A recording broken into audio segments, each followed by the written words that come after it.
अभी तक आपने ये सब कुछ समझ लिया है कि आपकी लाइफ में जो कुछ भी हो रहा है अच्छा बुरा वह क्यों हो रहा है। इवन आपने यहाँ तक भी अच्छे से समझ लिया है कि आप आपसे ही जुड़े लोगों के साथ किसी न किसी तरीके का कार्मिक बॉन्ड शेयर कर रहे हैं। वह कार्मिक बॉन्ड अच्छा हो भी सकता है और अच्छा नहीं भी हो सकता। अच्छा कार्मिक बॉन्ड यानी आप किसी सिचुएशन में स्टक हुए, आपको वहां अपने लिए मदद की जरूरत महसूस हुई, तो क्या होगा, चलकर मदद आपके पास आएगी आपसे जुड़े इंसान के द्वारा, या वह इंसान आपसे जुड़ा ना भी होना तभी वह मदद चलकर आपकी तरफ आएगी और मदद देने वाला इंसान आपकी लाइफ से चला जाएगा। आई एम श्योर आपको समझ में आया होगा।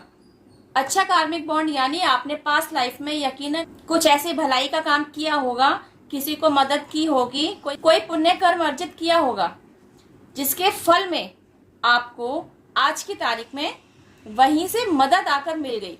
ऐसे ही किन्हीं सिचुएशंस को आपने इस तरीके से भी आजमाया होगा कि रास्ते पर चलते चलते आप ना एक्सीडेंट का शिकार होते होते बच जाते हैं, तो आप क्या कहते हैं, थैंक गॉड बच गया, मेरा कोई अच्छा कर्म मेरे आड़े आ गया, कहते हैं ना ऐसे। एक और एग्जांपल ले सकते हैं, सपोज आपकी तरफ एक गोली आ रही है, मतलब बंदूक की गोली, और वह आपको जस्ट टच करके निकल जाए।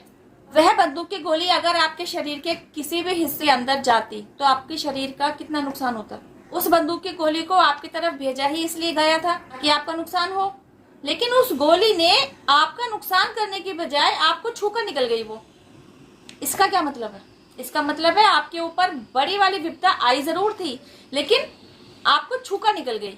तो आप क्या कहते हैं? यही कहते हैं ना, ऊपर वाले ने बचा लिया, या मैंने कुछ अच्छा किया होगा और मैं बच गया, या मैं बच गई, है ना। अब इससे उलट अगर कुछ नेगेटिव इम्पैक्ट आपकी लाइफ में आकर जुड़ते हैं, अगर आज की तारीख में आपसे जुड़ा इंसान आपको कष्ट दे रहा है, दुख पहुंचा रहा है, पीड़ा दे रहा है, तब आप तो ये वाली बात नहीं बोलते कि जरूर आपने पास्ट लाइफ में यही सब कुछ इसको दिया होगा तभी यह आपको पे बैक कर रहा है। तब तो आप इतना पॉजिटिव नहीं सोच पाते, है ना।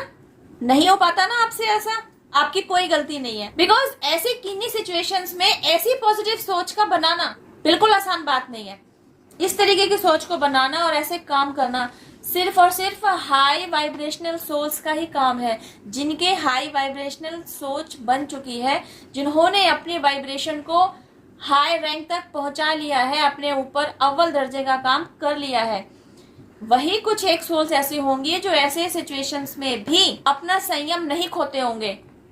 अपने से जुड़े लोगों के द्वारा चोट खा लेने के बावजूद भी, एक तो चोट खा रहे हैं, दूसरा जिन लोगों के द्वारा चोट खाई गई है उन्हें फॉरगिव कर पाने की हिम्मत रख रहे हैं, तीसरा चोट तो लगी है, शारीरिक लेवल पर लगी हुई चोट हो सकती है, मानसिक लेवल पर लगी हुई चोट हो सकती है। चोट है तो उसको हील करना भी जरूरी है, उस पर मरहम लगाना भी जरूरी है। मतलब चोट खाया हुआ इंसान चोट देने वाले इंसान को फॉरगिव भी कर पा रहा है और अपनी चोट को हील करने की तरफ काम भी कर रहा है। इस तरीके का असाधारण काम ना वही इंसान कर सकता है जिसने अपने अंदर ना एक्सट्रीम लेवल की पीस क्रिएट कर रखी है। एक हाई वाइब्रेशनल सोल की ही इतनी ऊंची सोच हो सकती है कि वह चोट पर काम कर रहा है, चोट देने वाले पर नहीं। क्या होता है ना, जब आप खुद पर काम कर चुके होते हैं ना, तो सबसे पहले तो आपका थॉट प्रोसेस ही बदल चुका होता है। सेकेंडली, सिचुएशंस को एनालाइज करने का आपका नजरिया बदल चुका होता है। थर्डली, आपकी लाइफ में आई हर एक सिचुएशन को आप ना एक टास्क की तरह लेते हैं। वह सिचुएशन आपके लिए ना एक पजल की तरह होती है, जिसको सोल्व करने के लिए ना आप अपना 100% नहीं 200% इनपुट दे रहे होते हैं। एंड यू नो व्हाट, जब आप उस पजल को सोल्व कर चुके होते हैं ना, तब आपको ना अपने अंदर एक एक्सट्रीम लेवल की पीस का अनुभव होता है। यह ऐसी शांति होती है जिसे आपसे कोई छीन नहीं सकता, बल्कि अगर आपके संपर्क में जो लोग आएंगे ना, उन्हें भी इस पीस का अनुभव होने लगेगा। उनकी वाइब्रेशंस भी आपकी तरह पॉजिटिविटी से भरने लगेंगी, बिकॉज आपका ऑरा जिस भी वाइब्रेशन को कैरी किए हुए है, आपसे जुड़े हुए लोगों की तरफ वे वाइब्रेशन से जा रही है ना। आपका ऑरा पॉजिटिव है, आप पॉजिटिविटी से भरपूर हैं, आप एक पीसफुल सोल हैं। अब समझते हैं इस पीसफुल वाइब्रेशन को सेंड कैसे किया जा सकता है।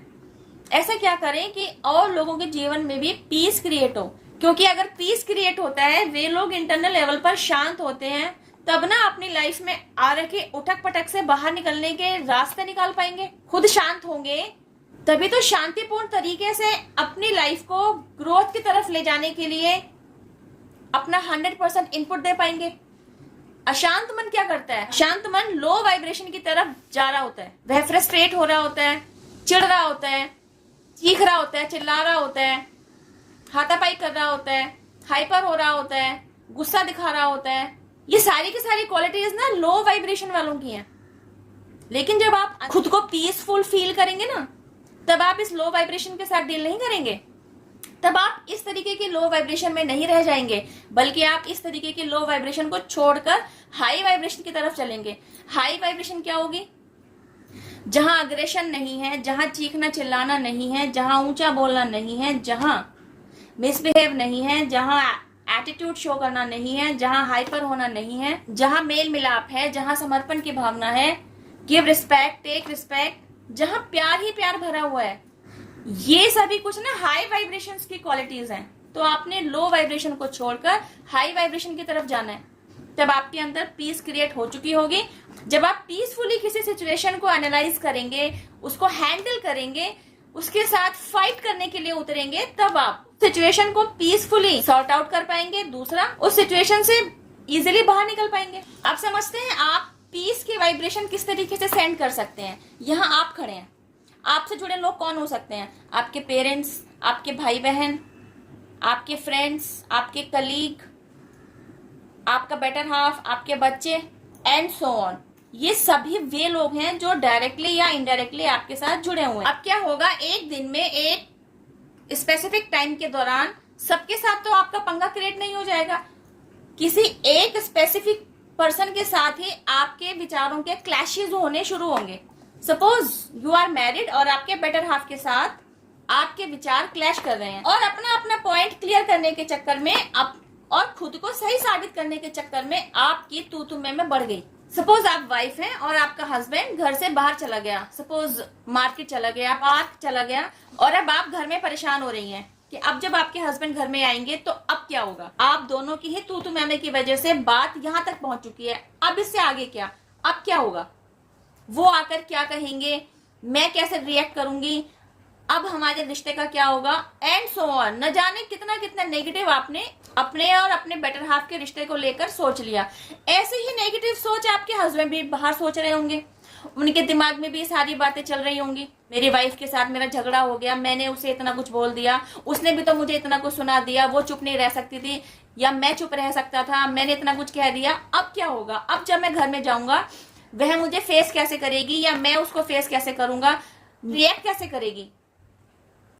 उसके भी दिमाग में कुछ ना कुछ चल रहा है। घर के अंदर आपके दिमाग में खिचड़ी पक रही है, घर के बाहर उसके दिमाग में कुछ ना कुछ चल रहा है। तो यहाँ ना peaceful vibration Miraculous role play करेगी। क्योंकि होता क्या है, जब तक आपने खुद पर काम नहीं किया होता ना, तब तक आप एक्चुअली ईगो से ऑपरेट कर रहे होते हैं। और ईगो से ऑपरेट करना क्या है, यह आपको समझ ही नहीं आ रहा होता। आपको तो ये लगता है कि आप अपने सेल्फ रिस्पेक्ट के लिए स्टैंड ले रहे हैं। गाइज, यह बात आपको समझनी बहुत जरूरी है। सेल्फ रिस्पेक्ट के लिए स्टैंड जरूर लेना चाहिए, लेकिन आपके द्वारा लिया जाने वाला स्टेप, आपके द्वारा किया जाने वाला बिहेवियर, आपके सेल्फ रिस्पेक्ट के लिए स्टैंड लिया जाना है या आपके द्वारा ईगो से ऑपरेट किया जाना है, इन दोनों बातों में फर्क आपको समझना आना चाहिए। और यह फर्क ना आप तब तक नहीं समझ सकते जब तक आपने खुद पर काम नहीं किया होगा। एक बार जब आप खुद पर काम कर चुके होते हैं ना, तब आपको यह फर्क अच्छे से समझ में आ रहा होता है। सेल्फ रिस्पेक्ट के लिए स्टैंड लेना क्या होता है और ईगो से ऑपरेट करना क्या होता है, और इन दोनों के बीच में बारीक सी लाइन का फर्क जो है ना, वो क्या है। क्योंकि आप खुद पर काम कर चुके हैं, आपको मेरी बात समझ में आ रही है। इस सिचुएशन में अपने हस्बैंड या अपनी वाइफ के साथ डील करते हुए ईगो से ऑपरेट किया है। अब आप चाहते हैं यह सिचुएशन यही स्टॉप कर दे, कोई विकराल रूप ना दिखाए। तो आपने क्या करना है, मन ही मन चैंट करते रहिए, my husband is peaceful and happy, my husband is peaceful and happy, my husband is peaceful and happy. अगर आप मेल पर्सन है और आपकी वाइफ आपसे गुस्सा है, तो आप अपनी वाइफ के लिए भी चैंट कर सकते हैं, my wife is peaceful and happy, my wife is peaceful and happy, my wife is peaceful and happy. In between आप जो भी काम कर रहे हैं ना, उस काम को जारी रखिए, उस काम को करते रहिए, मन ही मन इस चैंटिंग को कंटिन्यू रखिए। इससे होगा क्या, इससे वह मिरेकल होगा जिसकी आपने उम्मीद भी नहीं की थी। यह इस तरीके से रिएक्ट करेगा जैसे कुछ हुआ ही नहीं। उसके इस शांत बिहेवियर को देखकर आप भी चुप रहेंगे, आप भी इस टॉपिक को वापस से नहीं छेड़ेंगे। इस बिगड़ी हुई सिचुएशन को संभालने के लिए कुछ परसेंट आप डाल रहे होंगे तो कुछ परसेंट आपका बेटर हाफ भी डाल रहा होगा। आप देखेंगे कि आपके बेटर हाफ का इनपुट भी इस उलझी हुई सिचुएशन को, इस बिगड़ी हुई सिचुएशन को संभालने में आ रहा है। यह फर्क आप नोटिस करेंगे कि यह इनपुट पहले कभी नहीं आया था। आपकी वाइब्रेशन सेंड करने के बाद ही आपके बेटर हाफ में यह चेंज आया है। तो क्या होगा, आपका विश्वास इस वाइब्रेशन पर और बनेगा और बढ़ेगा। गाइज, ये वाइब्रेशन इतना मिराकुलसली चेंज आपकी लाइफ में लेकर आती है ना, तभी तो आता हुआ पॉजिटिव चेंज अपनी लाइफ में अनुभव करेंगे। Just do as I say and feel the difference in your life. Peace create in your self and send peaceful vibration to others. इस वीडियो में बस इतना ही। अब मैं आपसे मिलती हूँ मेरी नेक्स्ट वीडियो में। टिल देन हैव पेशेंस, रब्बा खैर, जय माता दी, टेक केयर, बाय। और डिवाइन पावर जिनमें भी आपकी श्रद्धा है, आपके ancestors, angels, universe, spirit guides, mother nature, पूरा डिवाइन रियल, सभी को थैंक यू जरूर कहिए। इन्हें अपना ग्रेटिट्यूड जरूर दीजिए, क्योंकि इन्हीं के आशीर्वाद, ब्लेसिंग, सपोर्ट और प्रोटेक्शन की वजह से हम और आप अपनी सोल ग्रोथ पर आगे के लिए अग्रसर हैं। Thank you for watching my video. Bye, stay blessed.